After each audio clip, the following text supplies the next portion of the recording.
ہمارے نبی پاک صلی اللہ علیہ وآلہ وسلم کی 3 بہت ہی خوبصورت احادیث، پلیز اس کو ضرور سن کے جائیے گا اور سکپ نہ کیجیے گا۔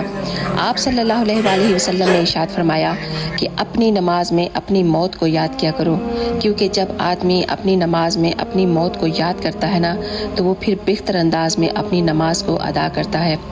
آپ نے ارشاد فرمایا جب تم ناممکن حالات میں بھی اللہ کا در نہیں چھوڑتے نا تو تب وہ تمہیں اپنے معجزات سے نوازتا ہے، اور کوئی دن ایسا نہیں ہے جب میں نے رحمان کو رحیم نہ پایا ہو۔